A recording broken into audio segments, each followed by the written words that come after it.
Señor Eduardo Montes, es usted el presidente de UNESA, la patronal de las eléctricas. ¿Qué eléctricas engloba UNESA?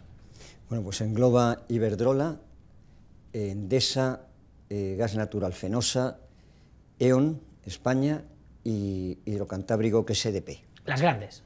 Las grandes. Nosotros normalmente hacemos las entrevistas con dos cámaras. Hoy tenemos que explicar al espectador, a los espectadores, que hay una tercera cámara que es suya, que la han puesto ustedes. Sí. No, yo tengo costumbre de toda la vida de grabar aquellas entrevistas que me hacen, no por nada, sino porque luego me gusta repasarlas, ¿no? Y así voy aprendiendo. ¿A las compañías eléctricas les preocupa el aumento de la pobreza energética en España? Por supuesto. Vamos a ver, yo creo que el tema de la pobreza energética, que es un término acuñado en Inglaterra en un momento dado y en unas circunstancias muy especiales, no es comparable a lo que pasa en España. A las compañías eléctricas, y a mí desde luego, nos preocupa la pobreza en España. ¿Estarían ustedes dispuestos a firmar, por ejemplo, un acuerdo para que no se le corte la luz a todos aquellos ciudadanos que en invierno no pueden pagarla? Pero no que no pueden pagarla por capricho, sino porque no pueden pagarla porque no tienen recursos. Depende del acuerdo que fuera. Lo que no debe de hacer nunca una compañía privada que contribuye con sus impuestos, que contribuye con sus puestos de trabajo, que todo eso no hay que olvidarlo, que contribuye ante los pensionistas, lo que no puede hacer es sustituir obligaciones que tiene un Estado. ¿Usted me sabría decir por qué el recibo de la luz ha subido un 63% en los últimos 5 años? La energía ha bajado de 50 a 60 euros megavatio hora a lo que tenemos hoy. ¿Cuál ha sido el problema? Que en los últimos 5 o 6 años, sobre esa componente de energía, no hemos parado de meter cosas de política energética que no han redundado desde luego en una reducción del coste, sino al contrario. Y usted paga en su recibo la energía y todo lo demás. La energía no ha subido. La energía no ha subido. Mire lo que publicaban nuestros compañeros del País. Decían que de los 18 trimestres con subasta, 16 han acabado con beneficios para los intermediarios, entre los que están Morgan Stanley, Goldman Sachs, Royal Bank of Scotland o el Deutsche Bank. De media, la diferencia entre el mercado al que compraban la electricidad y el precio al que pagaban los consumidores ha sido del 17%. ¿Qué pintan bancos como Goldman Sachs, Morgan Stanley en esta subasta de la electricidad? Bueno, al final es un producto a plazo, es un producto financiero que... ¿Es un buen negocio? Hay veces que sí, veces que no, yo no lo sé. Hombre, lo que hemos leído parece que sí que debe ser un buen negocio, cuando de los 18 trimestres con subasta, 16 han acabado con beneficios para estos intermediarios. Pues entonces será para ellos un buen negocio unas veces, otras no. Bueno, pero otras esto, no. Pero, dos de 18 no. 16 de 18 sí. Y bueno, es el negocio de... En el fondo, el que gane dinero la gente en una sociedad de libre mercado no tiene por qué ser malo. Ustedes han querido aclarar cómo funciona nuestra factura de la luz. Y lo han querido aclarar cada una de las compañías con anuncios a toda página en los principales periódicos de este país.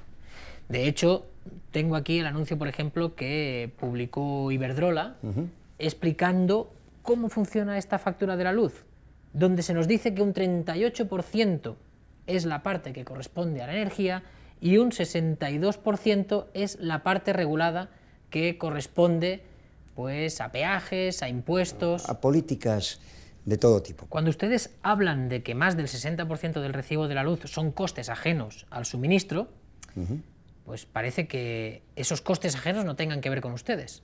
En su mayoría no tienen que ver con nosotros. Dentro de ese 60% hay diversos impuestos que a mí me gustaría saber a quién acaban beneficiando. Por ejemplo, ¿quién se queda el dinero del impuesto moratoria nuclear? Las compañías eléctricas que se vieron afectadas en ese momento. Por tanto, no son tan ajenos a esta parte regulada del recibo. Le repito que es 0,25% del recibo. No somos tan ajenos a esto. De acuerdo. ¿Quién se queda el dinero del impuesto alquiler equipo de medida? Bueno, el usuario puede elegir dos cosas.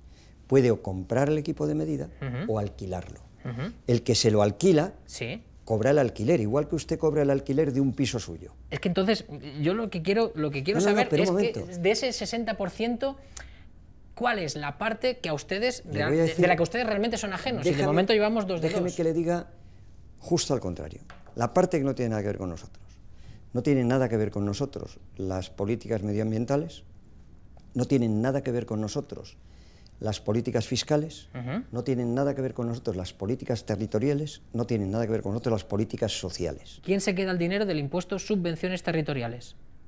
Bueno, ese es el sistema eléctrico, no nosotros. ¿Quién es el sistema eléctrico? Aquel que suministre en cada una de las islas. Tengo entendido que concretamente Endesa, de este impuesto de subvenciones territoriales, recibe 1.800 millones de euros anuales. Endesa lo que recibe, si no me equivoco, es la diferencia entre lo que realmente le está costando suministrar y el precio que por ley tiene que dar.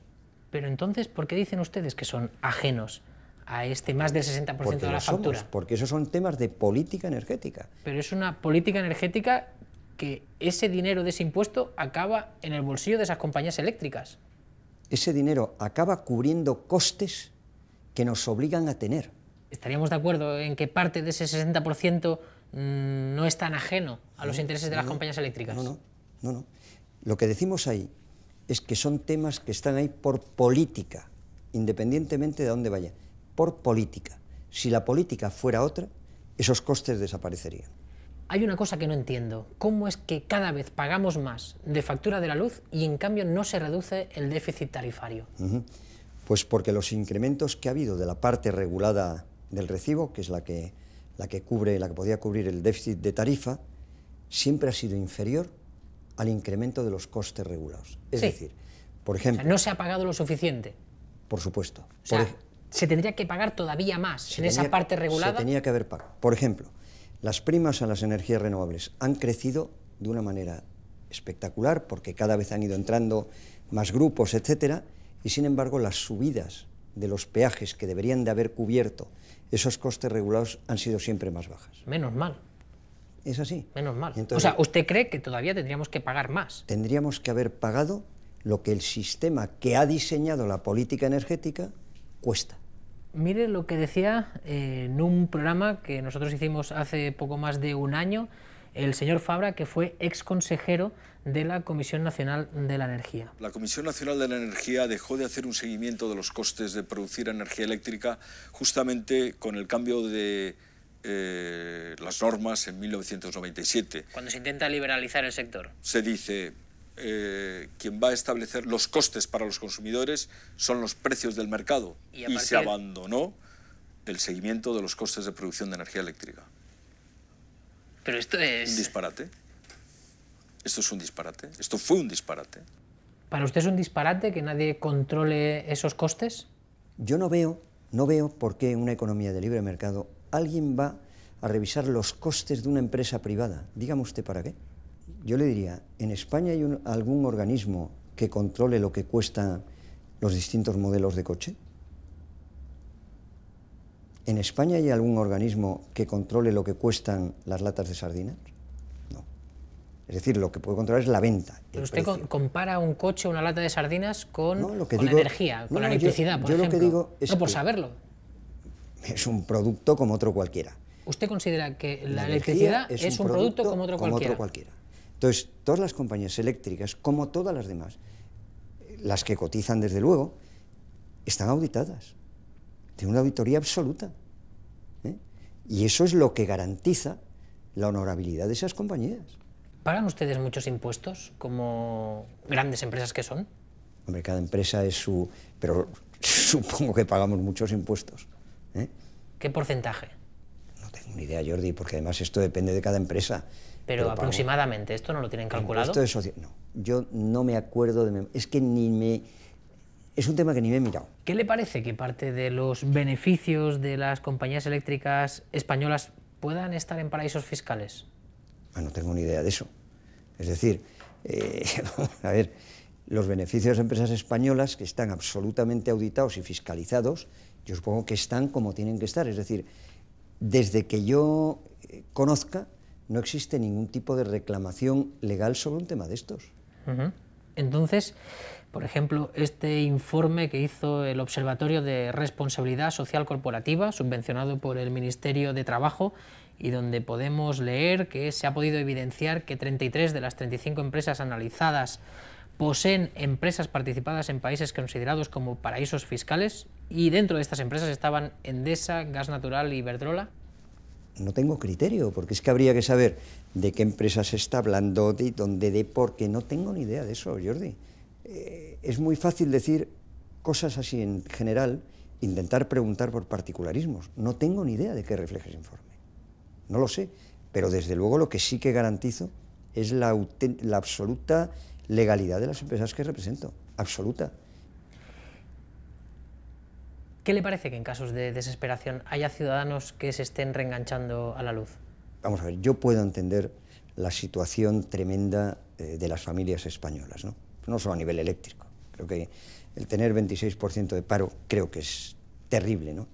Entonces, en un momento de desesperación, hacer cosas de estas, bueno, pues se puede llegar a comprender, pero me parece que no se puede mantener porque la legalidad es otra, ¿no? Nosotros hemos estado con alguna de estas familias y les he pedido que le trasladasen a usted pues el mensaje que quisiesen y me han dicho lo siguiente. Yo en este programa igual tengo la oportunidad de hablar con el responsable de la patronal de las compañías eléctricas. Me gustaría saber qué le diríais vosotros a ese señor. Yo le diría principalmente que se ponga en nuestro pellejo. Con el mismo dinero que nosotros tenemos para sacar una familia adelante, que se pongan. Y que piensen qué es lo que podemos pagar y lo que no podemos pagar. ¿Tú qué le dirías? Yo le diría simplemente una cosa. Que sea lo suficientemente valiente a venir a vivir con nosotros solamente una semana. Y que vea cómo vivimos. A ver si pasa frío como lo pasamos nosotros. ¿Cómo llevaría el tener que irse a casa de un familiar a poder ducharse porque no tiene cómo pagar esa factura de la luz o del gas? Que lo haga. Yo le diría que no pago la luz porque no puedo pagar la luz, porque no tengo con qué pagar la luz. Y lo poco que tengo es para que mi hija coma. Y punto.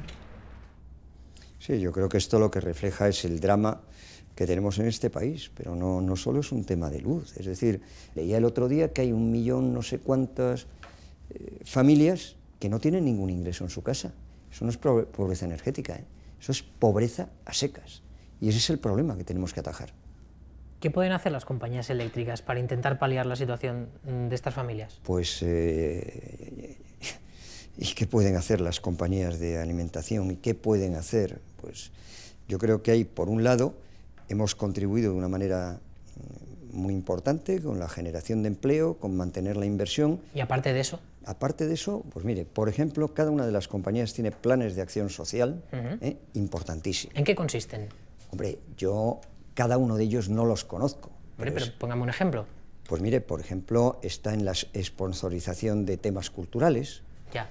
en la iluminación de monumentos tal, es decir, en todo aquello que la administración no hace.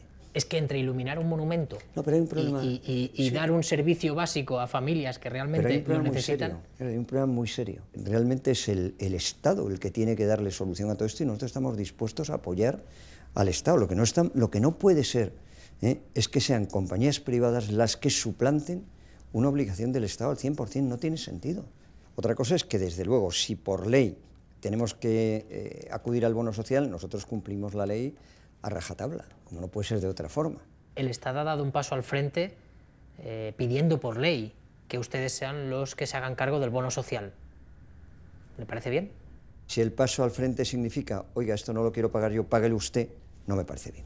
Igual en eso consiste arrimar el hombro.